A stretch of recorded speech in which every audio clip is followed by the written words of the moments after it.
Alors ce matin, ça sera un culte un petit peu particulier, car en fait, je ne vais pas pinailler ni sur l'hébreu ni sur le grec. Je vais partir de d'un chant que je vais essayer de vous passer, mais en fait, le problème, il est le suivant. Enfin, le problème, l'histoire. L'histoire est la suivante, c'est qu'il y a une semaine, quelque part par là, j'essayais de me fixer de fixer mon attention sur un film, parce que bien souvent mes yeux se ferment et je suis absent, mais j'essayais de me fixer mon attention sur un film. Et dans ce film, à un moment donné, il y a une scène de spasmophilie. Alors, quand j'ai vu cette scène, j'ai eu un flash qui me remontait à euh, certainement bien 20 ans, même peut-être 25. C'était un dimanche après-midi. Le téléphone sonne, nous sommes à la maison, nous avons une fête de famille, et la voix d'un frère au téléphone qui, affolé, me dit euh, j'entends l'ambulance, mon épouse ne va pas bien, je ne citerai pas le prénom, mon épouse ne va pas bien, elle fait une crise de spasmophilie, ça ne va pas, ça ne va pas, ça ne va pas. Euh, et donc, je saute dans la voiture et je me dirige vers l'hôpital Vézal, puisque, en fait, compte, on la transporte à Vézal. Et je me suis retrouvé pendant 1 heure et demie à côté d'eux, et notamment de cette sœur qui était en pleine crise de spasmophilie, en train de souffler elle était en train de souffler dans un sachet et d'essayer de récupérer sa respiration. En fait, les crises d'angoisse étaient telles chez elle que c'était quelque chose qui était assez régulier, mais le problème, c'était qu'en fait, ça passait plus ou moins vite, mais là, ça ne passait pas du tout, et c'était problématique, et même les médecins étaient en souci en disant, mais en fait, on ne sait pas très bien comment il faut faire pour que ça se passe. Mais comme c'est un service d'urgence, alors, bon, bah, il n'y avait pas eu un médecin tout le temps, tout le temps, tout le temps, qui devait aussi courir à gauche et à droite parce que c'était dimanche. Euh, et donc, on est resté pendant 1 heure et demie dans cet univers. Et en fait, l'accompagnement, ben, qu'est-ce que ça pouvait être pour moi? C'était une présence et une prière. Mais ça m'a frappé. Ça m'a frappé parce que, en fait, compte, tout cela était déclenché par une crise d'angoisse. Et aujourd'hui, en fait, l'angoisse, elle est là, présente, autour de nous. Euh, Quand nous croisons les gens, quand nous croisons le regard des gens sur nous, sur, euh, l'angoisse, elle est constante. Vous entrez chez Colruyt, mais il y a quelqu'un qui sort directement, il y a un malaise qui se produit parce que vous avez croisé la personne. Donc l'angoisse, elle est là tout le temps, on nous parle de cette angoisse aussi qui existe au niveau des jeunes, des aînés.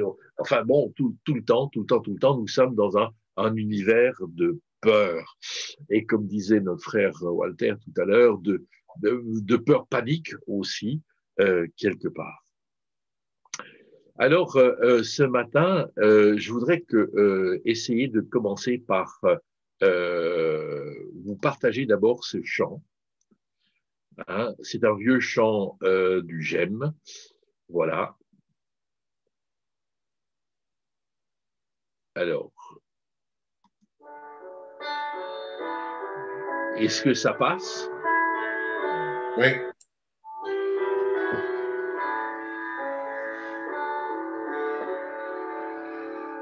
J'ai besoin de ta confiance pour vivre chaque jour. J'ai besoin de ta présence. J'ai besoin d'être sûr de ton amour. Pouvoir frapper à ta porte, parler en vérité, savoir que tu réconfortes et chez toi être toujours invité. J'ai besoin de ta patience, de ta sincérité. Tu entends mes confidences et chez toi, je suis en sécurité.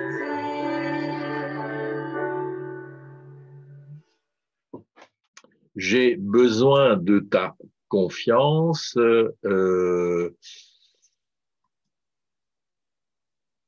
En fait, lorsque nous chantons,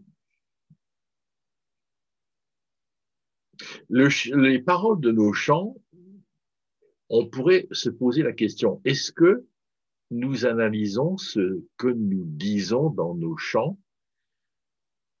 Est-ce que nous réfléchissons à ce que nous chantons? Bien souvent, je me suis rendu compte que c'était un peu bizarre de ce que je connaissais sur les personnes et de ce qu'elles chantaient et ce qu'elles disaient.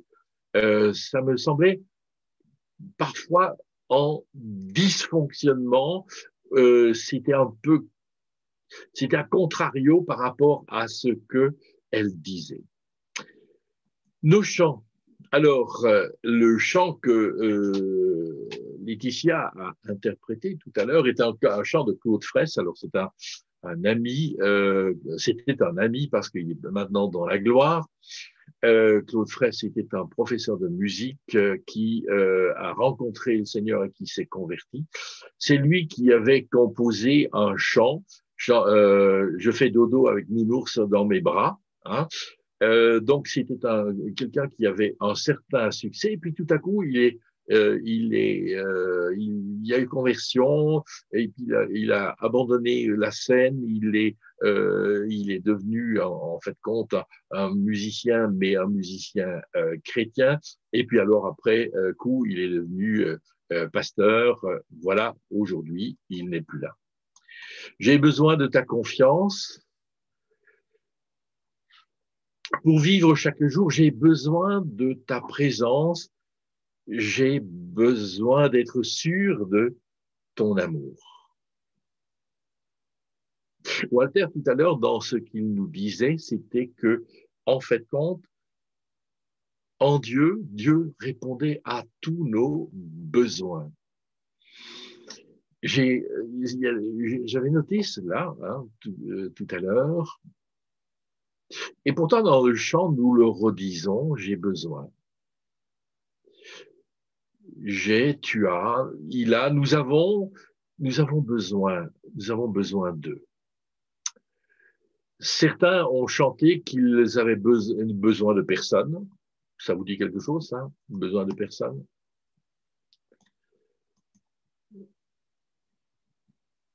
De qui s'agit-il? Alors, voilà un indice.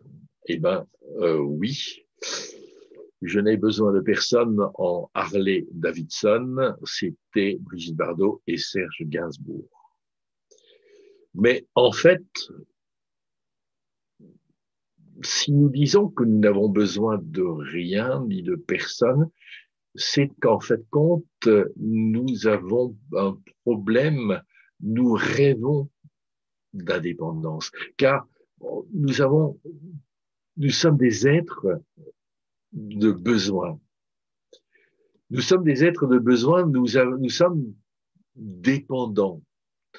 Nous sommes dépendants et là, avant d'entrer dans la parole de Dieu, je voudrais simplement vous apporter une petite chose qui est de la psychologie, mais que tout le monde connaît, enfin beaucoup de gens connaissent. Confinés, nous avons redécouvert que nous étions dépendants des uns et des autres. Dans notre individualisme dans lequel nous vivons aujourd'hui, dans la société qui a prôné cet individualisme, aujourd'hui, en fait compte, il est clair que l'autre est un problème, l'autre est un danger, l'autre est une difficulté. Mais sans l'autre, qu'est-ce que je ferais? Je suis dépendant de l'autre, n'est-ce pas? Je suis dépendant du personnel médical si je suis en mal de santé. Je suis dépendant du personnel je parlais tout à l'heure d'une société d'une chaîne de magasins, mais je suis dépendant de ceux qui travaillent. Je suis dépendant de beaucoup de choses. Je suis dépendant des uns et des autres. Ça, c'est très clair.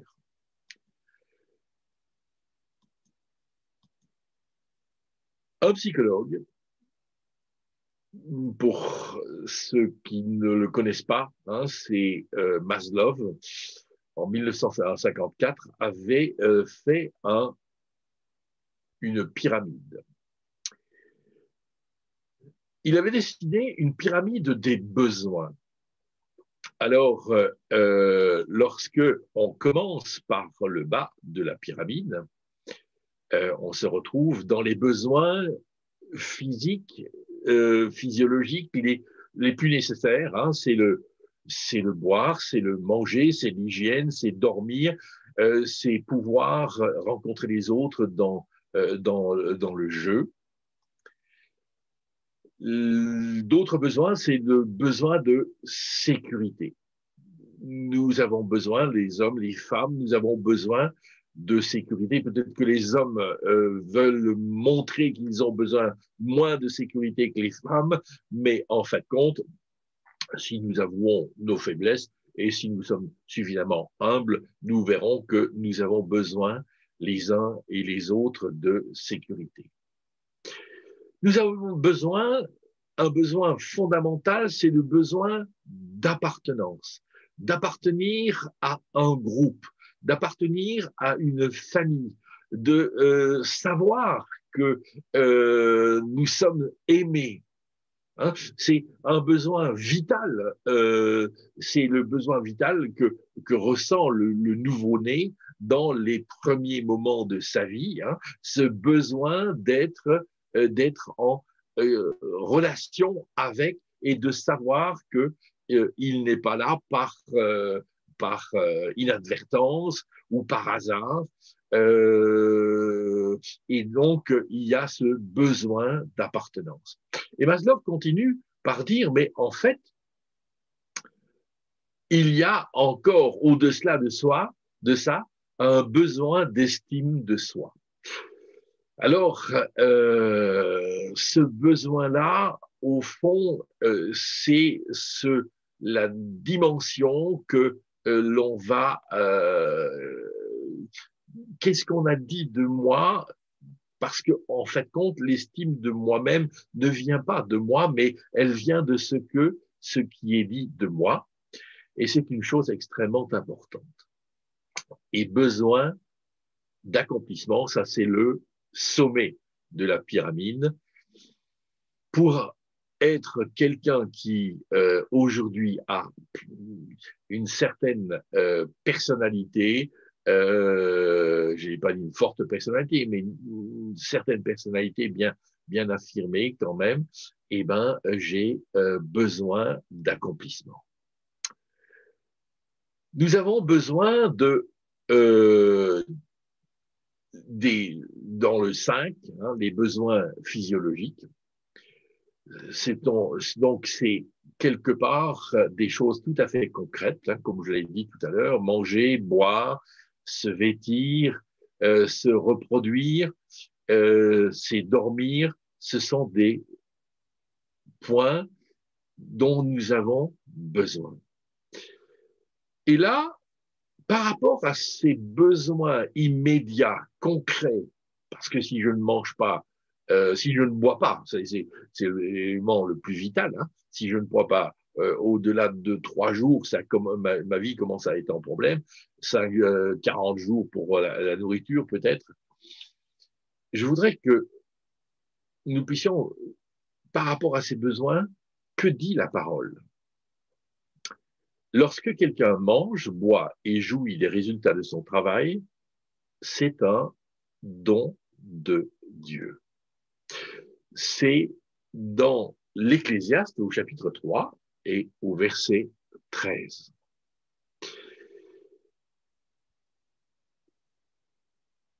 Bien souvent, notre prière avant le repas, c'est de rendre grâce. Combien de fois est-ce que j'ai rencontré des gens qui disaient « Seigneur, veuille bénir cette nourriture et la purifier pour nos corps ». C'est pas rendre grâce. C'est encore tout à fait une demande. C'est une demande. Le fait de manger, quand on rencontre des gens qui ne mangent qu'une fois par jour, quand ils mangent, eh ben, en fait, je pense que c'est une grâce que d'avoir 3 repas par jour. Bon, maintenant, c'est peut-être pour mon cas un petit peu plus que 3. Mais je pense que il nous faut prendre conscience que Dieu, dans sa grâce, nous apporte ces besoins physiologiques premiers, hein, ceux que nous avons véritablement besoin pour vivre. Besoin de sécurité, c'est l'échelon au-dessus. Sécurité d'une maison, ben, moi, je connais quelqu'un qui n'habite pas très loin de chez moi, puisqu'il habite à côté de chez moi. Quand il dort, il s'enferme à clé dans sa chambre. Je me suis même dit, le jour où il m'a dit ça, je me suis dit,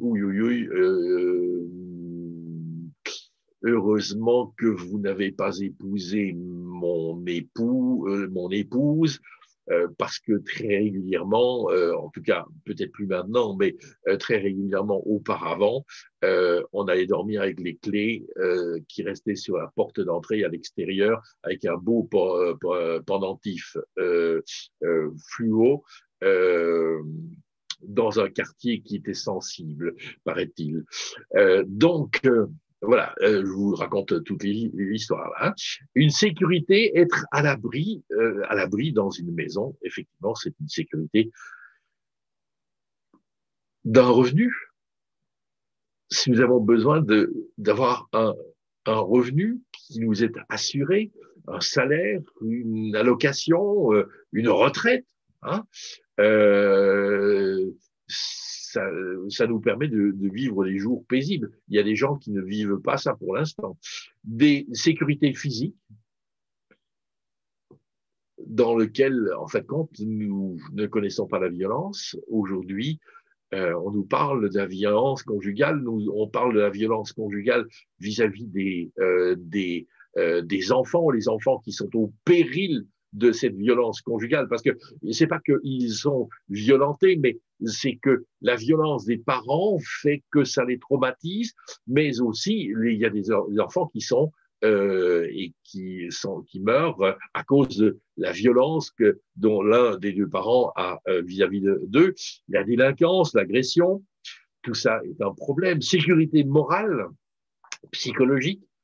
Nous avons besoin de sécurité et de stabilité familiale, ou du moins affective, de savoir que nous sommes aimés et que nous sommes appréciés. Sécurité médicale, sociale, de santé. Que dit pas la parole de cela?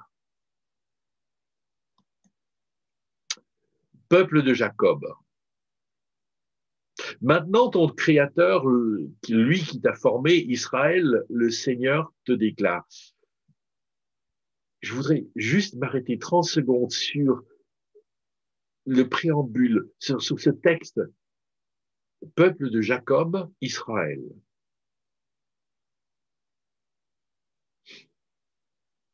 Tout à l'heure, notre frère Michel nous a parlé d'un amour conditionnel, inconditionnel. Jacob, Israël. Jacob, c'est l'enfant terrible. Israël, c'est l'enfant de Dieu. Les deux sont associés. Les deux sont associés dans cette déclaration. Autant ce qu'il était avant que ce qu'il est devenu après. Et je crois que cela aussi, c'est quelque chose. Effectivement, car Dieu a tant aimé le monde n'est pas ce qui aime Dieu, mais Dieu l'aime. Et Dieu est celui qui dit et qui nous donne des choses. Et l'Écriture continue par ceci, après ce préambule: n'aie pas peur, je t'ai libéré, je t'ai appelé personnellement, tu m'appartiens. J'appartiens au Seigneur. Besoin de sécurité, mais appartenir à Dieu, c'est savoir qu'il connaît ce que je suis, il sait qui je suis. Mon nom est gravé dans les paumes de sa main. Mon nom est inscrit dans le livre de vie. Quand tu traverseras l'eau, donc, il y a une chose, c'est que Dieu ne nous a jamais dit que si nous devenions chrétiens, nous n'aurions aucun problème, aucune difficulté, que l'on va pouvoir surfer sur tout et sans difficulté. Mais non, c'est pas ce qu'il nous a dit. C'est pas sa promesse. Quand tu traverseras, et c'est une assurance, hein, les eaux, je serai avec toi. Ça, c'est sa promesse. Quand nous serons dans les difficultés, alors là aussi, il sera. Quand tu franchiras les fleuves, tu ne t'y noieras pas. Quand tu passeras au travers le feu, tu ne te brûleras pas, les flammes ne t'atteindront pas. Ça, c'est le problème du jugement. Eh bien, quand je suis jugé par les uns, par les autres, en fait, Dieu sera encore là pour faire en sorte que je traverse cela jusqu'au moment où, effectivement, au jour dernier, il y aura le jugement, le grand jugement, et là, je suis passé de la mort à la vie, sans passer par le jugement, dit l'apôtre par l'apôtre Jean, mes besoins de sécurité, ils sont assurés, car moi, le Seigneur, je suis ton Dieu, moi, le Saint d'Israël, je suis ton Sauveur. Celui qui me sauve. Mais pas seulement celui qui me sauvera, celui qui me sauve aujourd'hui, celui qui me libère aujourd'hui. C'est lui qui est, en fait, compte, celui qui agit à mon égard. C'est Ésaïe 43, versets 1 à 4. Nous avons déjà redit ce texte, hein, on l'a déjà dit dans la prédication, mais c'est un texte important pour nous. Hein. Je me souviens de la fois où ce texte, je l'avais prêché à Montigny, et l'introducteur du culte, celui qui avait présidé le culte, c'était Arnaud, qui avait pris le même texte, et puis Jean-Marie qui avait pris le même texte pour la prédication, pour l'introduction de la Sainte Seine. Et puis moi qui, alors, ce sont des choses dont besoin de sécurité, mais oui, Oui, Dieu est celui qui me donne la sécurité. J'ai des besoins d'appartenance. Les besoins d'appartenance correspondent à des besoins d'amour, des besoins de relation. Tout être a besoin d'être aimé et d'aimer. Personne ne peut passer à côté de cela. Nous avons besoin d'intimité, de former un couple. Nous avons besoin d'avoir des amis. Combien aujourd'hui nous sommes en mal parce que nous ne pouvons pas partager des moments avec nos amis. Nous avons besoin d'être intégrés au sein d'un corps, pas le corps des pompiers, si vous êtes pompier peut-être, mais moi j'ai besoin de sentir que, en fait, je suis à l'intérieur, je suis intégré, je suis uni, je suis participant à un corps. J'ai besoin de me sentir accepté, de ne pas me sentir seul ou rejeté. Que dit la parole de cela?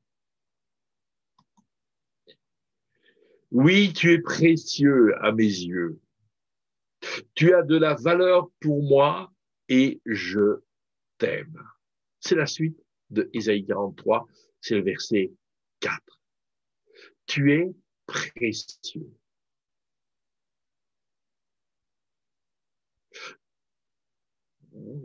Excusez-moi, juste un truc en hébreu quand même. Ségoula, c'est le trésor. Hein? Tu es un trésor. Combien de fois est-ce que j'ai entendu des mamans qui disaient à leur enfant, mais tu es mon trésor.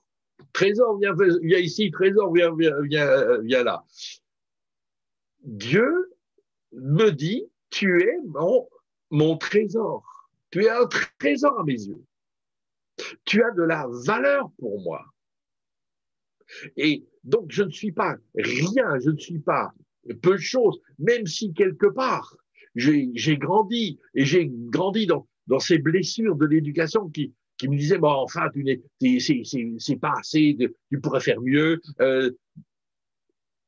Tu as de la valeur pour moi et je t'aime. C'est la plus grande déclaration d'amour que l'on m'ait fait, c'est lorsque, en fait, à la croix, Dieu dit, Jésus dit, pardonne-leur, ils ne savent pas ce qu'ils font. La croix est une déclaration d'amour à mon égard, à votre égard, à ton égard. Il n'y a pas de déclaration d'amour plus grande que celle-là. Il est mort pour nous racheter, pour nous réconcilier avec le Père, pour que nous fassions partie de la famille de Dieu.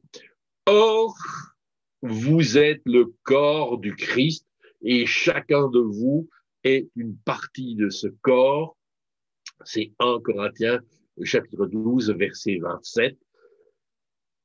Parce que Dieu nous a adoptés en Jésus-Christ, nous sommes devenus des fils et des filles et des fils de Dieu, que le témoignage intérieur du Saint-Esprit nous dit que nous le sommes vraiment, et nous avons été intégrés à ce corps.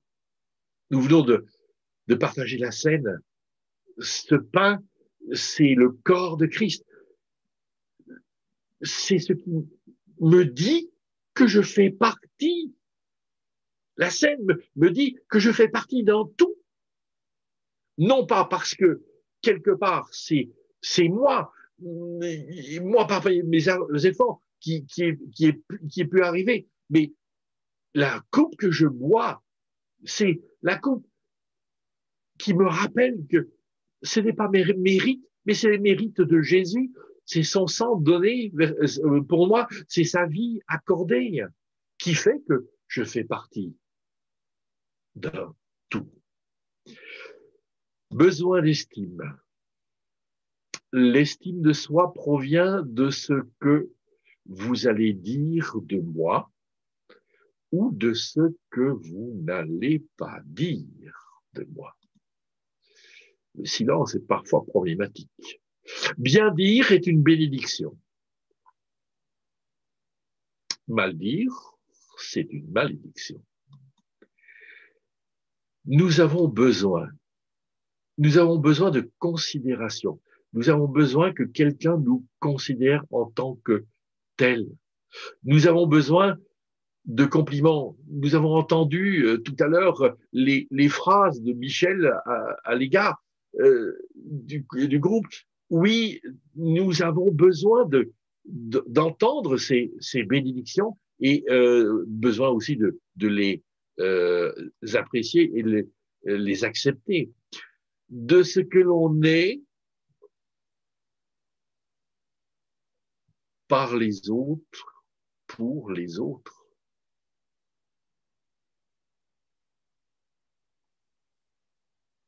C'est pas seulement par les autres, mais aussi pour les autres. Tu es important pour moi. De se sentir compétent, de se sentir reconnu par autrui. Waouh, hier, ça a été une journée extraordinaire. Ma femme s'est surpassée du point de vue des repas. Je n'ai pas cessé de la complimenter sur les repas qu'elle a concoctés autant midi que le soir. Ça m'arrive régulièrement de le faire. J'essaie en tout cas d'y penser tous les jours. De savoir que nous sommes appréciés, capables de réussir de ce que l'on entreprend. Et la parole de Dieu nous dit ceci. Dans l'Épître aux Éphésiens, bénissons Dieu, le Père de notre Seigneur Jésus-Christ, il nous a bénis en nous accordant toute bénédiction spirituelle dans les cieux, dans notre union avec le Christ. Avant la création du monde, Dieu nous a déjà choisis pour être à lui par le Christ, afin que nous fassions ce que Dieu veut et que nous soyons sans défaut à ses yeux. Dans son amour, Dieu a décidé par avance qu'il ferait de nous ses enfants par Jésus-Christ. Dans sa bienveillance, voilà ce qu'il a voulu. Louons donc Dieu pour le don magnifique qu'il nous a généreusement fait en son Fils bien-aimé. Ce n'est que le début de la bénédiction, parce que, en fait, compte, cette bénédiction, elle va se poursuivre encore jusqu'au verset 14. Bénédiction en Jésus, bénédiction par le Saint-Esprit. Qui suis-je? Pour qui suis-je pour que ce grand Dieu me bénisse dès avant que je ne pointe mon nez dans ce monde? Vous êtes quand même quelqu'un d'extraordinaire. Nous sommes des gens bénis, besoin d'accomplissement. Oh. Alors ça, c'est le sommet, on est au-dessus de la pyramide. Ce que je voulais réaliser maintenant, cela est réalisé. En fait, compte, c'est ça l'accomplissement. Que les rêves deviennent des réalités. Maslow développe l'idée de la motivation, que la motivation pousse l'individu à atteindre ses objectifs qui sont de satisfaire ses propres besoins jusqu'au plus élevé. Là, j'ai un problème avec Maslow. J'ai un problème avec Maslow parce que, en fait, compte, développe l'idée que la motivation pousse l'individu. Et quand je suis pas motivé, moi j'ai rencontré dans ma vie des tas de gens qui sont passés par des temps de dépression, de déprime, de burn-out. qui avait plus envie de rien, plus envie de se laver, plus même envie de manger.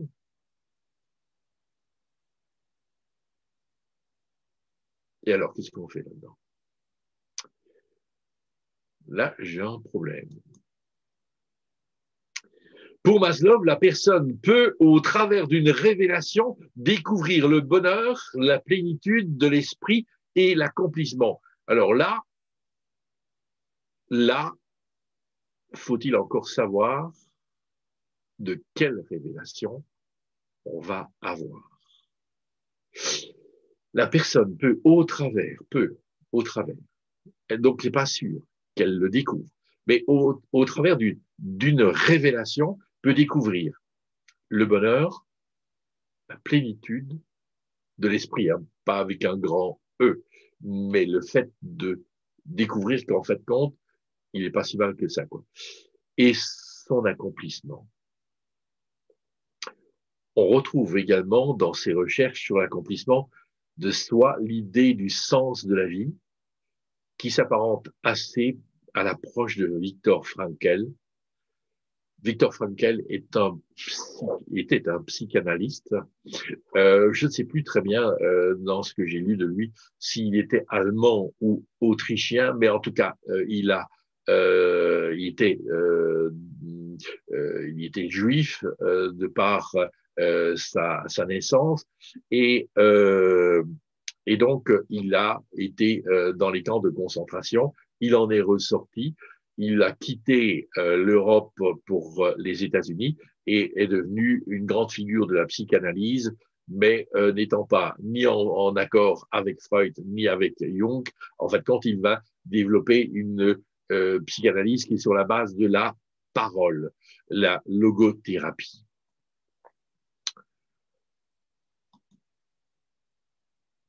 Que nous dit la parole? Peut-être autre chose que ce que nous dit la psychanalyse ou la psychologie. Non, frères et sœurs, je ne pense pas l'avoir déjà atteint, mais je fais une chose. J'oublie ce qui est derrière moi et je m'élance vers ce qui est devant moi. Ainsi, je cours vers le but afin de gagner le prix que Dieu, par Jésus-Christ, nous appelle à recevoir d'en haut. En fait, nous avons reçu une révélation. Dieu s'est révélé à nous. Nous avons pu, au travers de cette révélation, saisir la foi en Jésus-Christ. Et nous pouvons développer cette foi, car en fait, c'est ce que j'ai dit de l'apôtre Paul, par la foi et pour la foi, c'est cette foi-là qui m'est révélé, qui est une grâce que je reçois, va faire en sorte que j'ai envie de vraiment pousser cette foi à là et de la garder jusqu'au bout.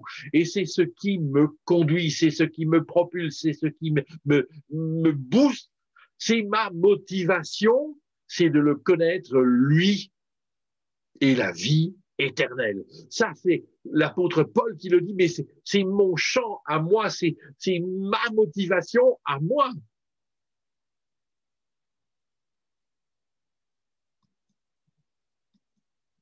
Résumons les choses. Strophe 1. J'ai besoin de ta confiance pour vivre chaque jour. J'ai besoin de ta présence. J'ai besoin de ta présence, donc j'ai besoin de sécurité. Mais voilà, Dieu a répondu à ma sécurité. J'ai besoin d'être sûr de ton amour, d'appartenir. Mais oui, j'ai le témoignage intérieur du Saint-Esprit qui témoigne à mon esprit que je suis enfant de Dieu. Et je le suis vraiment, dit la parole. Et ça aussi, je ne remets pas en question cela. Je le reçois par la grâce. Strophe 2. Pour pouvoir frapper à ta porte, parce que je sais que quelqu'un va m'entendre et m'ouvrira. Jésus, lui, frappait à la porte Et il disait, s'il y a quelqu'un qui m'entend et il m'ouvre la porte, je souperai avec lui et lui avec moi. Mais je sais que moi, quand je frappe à la porte du Père, eh ben, il m'ouvre. Besoin, en vérité, relation d'intimité, d'appartenance, nous sommes dans des besoins qui sont réalisés. Savoir que tu réconfortes, j'ai besoin de savoir que Dieu est là auprès de moi. Être toujours invité. Nous sommes invités à la table du roi. J'ai besoin de ta patience. J'ai besoin de ta sincérité. Tu entends mes confidences et chez toi être en sécurité. Tous mes besoins sont réalisés. J'ai besoin de ta confiance pour vivre chaque jour. Comment pouvons-nous être dans cette dimension de ta confiance? Est-ce que tu as plus confiance en moi que moi en toi? Parce que c'est bien souvent le problème de Jean-Marie Thomas. Eh ben, en fait, mon souci, c'est la relecture de Ésaïe chapitre 5, versets 1 à 7. Vous le connaissez peut-être, c'est l'histoire de la vigne où je vais pas la lire parce que sinon je vais terminer trop tard. C'est l'histoire de la vigne que Dieu a plantée. Il a tout fait pour sa vigne. Il a tout fait pour sa vigne. Il est allé jusqu'au bout.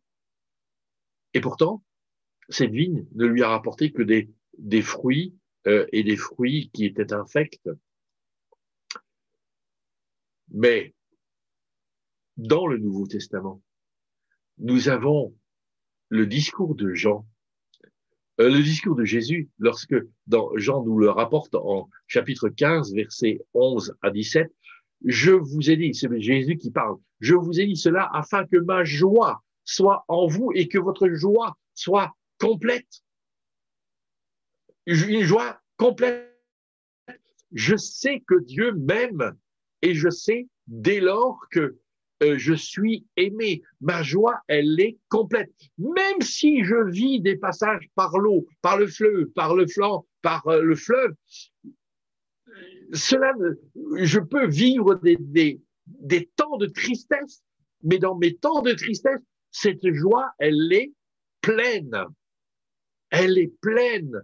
C'est que, en fait, compte, je suis aimé de Dieu. Voici mon commandement. Aimez-vous les uns les autres comme je vous ai aimé. Dieu, Jésus est allé jusqu'à la croix. Il n'y a pas de plus grand amour que de donner sa vie pour ses amis. Il a donné sa vie, ce qu'il avait de plus précieux. Dieu a donné ce qu'il avait de plus précieux pour nous. Vous êtes mes amis. Waouh! Vous êtes mes amis si vous faites ce que je vous commande. Je ne vous appellerai plus serviteur parce qu'un serviteur ne sait pas ce que fait son maître. Je vous appelle ami parce que je vous ai fait connaître tout ce que j'ai appris de mon Père. Ce n'est pas vous qui m'avez choisi, c'est moi qui vous ai choisi. Ah, l'appartenance. Je vous ai donné une mission. Alors, l'accomplissement, parce que nous sommes ses amis. Et il nous fait confiance pour que nous accorder une mission à accomplir.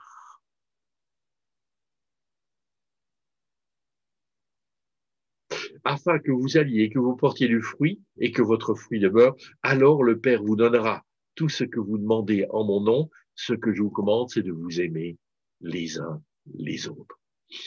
Les mauvais fruits de la première vigne, aujourd'hui, nous sommes la vigne du Seigneur, celle dont il se préoccupe, celle dont il a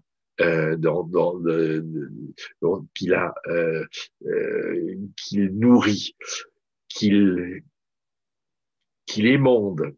Mais nous sommes de cette vigne-là et nous confie une mission extraordinaire, nous aimer les uns les autres.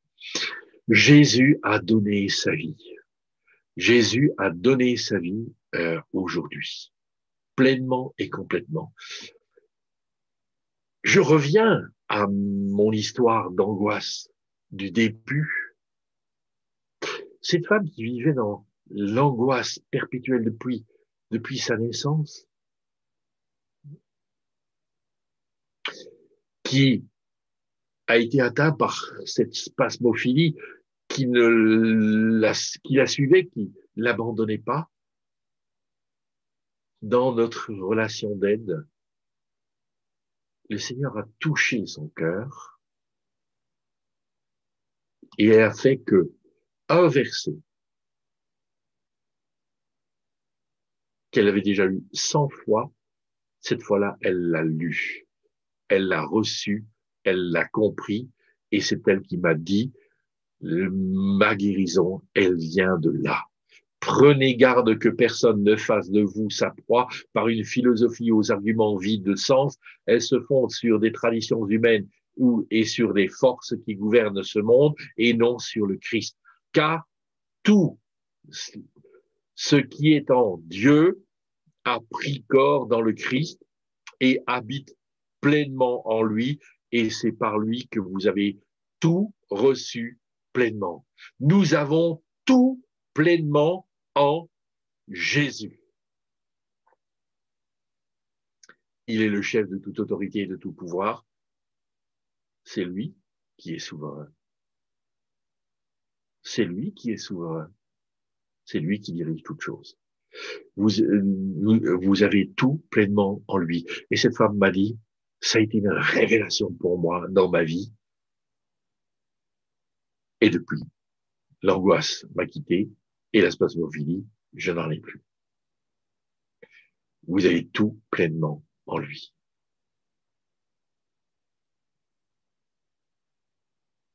Amen. Seigneur, merci de ce qu'aujourd'hui encore, Seigneur, tu parles à tes enfants. Merci pour le fait que tu nous qualifies. Merci de ce que nous sommes en toi. Merci de ce que nous pouvons trouver, tous nos besoins, tous les besoins que nous pouvons avoir, nous pouvons trouver en toi. C'est d'être rassurés. Et ils sont assurés par toi. Seigneur, sois béni et sois loué.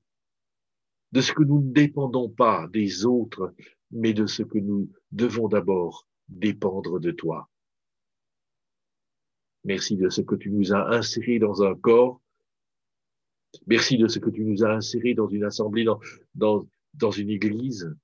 Merci de ce que tu as fait de nous, des frères et des sœurs, et que tu nous appelles à ce que nous puissions être les uns pour les autres, aussi de ceux qui ont la capacité d'aimer et d'apporter concrètement cet amour.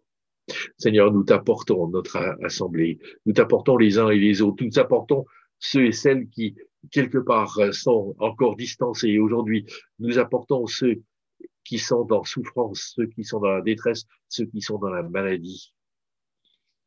Seigneur, merci de te préoccuper et merci de ce que tu nous éclaires encore aujourd'hui par ton Esprit Saint. Amen.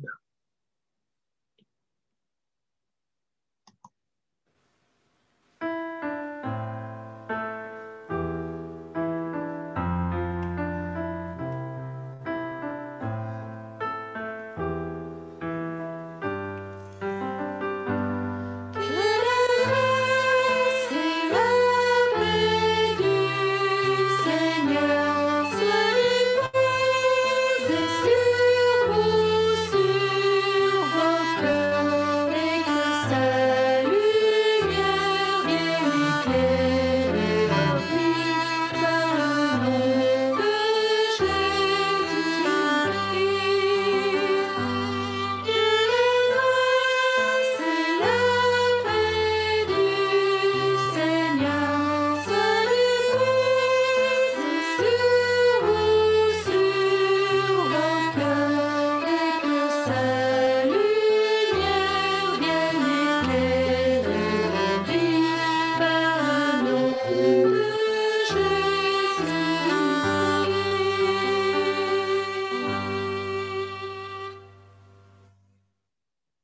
Que l'Éternel te bénisse et qu'il te garde. Que l'Éternel fasse luire sa face sur toi et qu'il t'accorde sa grâce. Que l'Éternel tourne sa face vers toi et qu'il te donne la paix. Amen. Amen. Amen.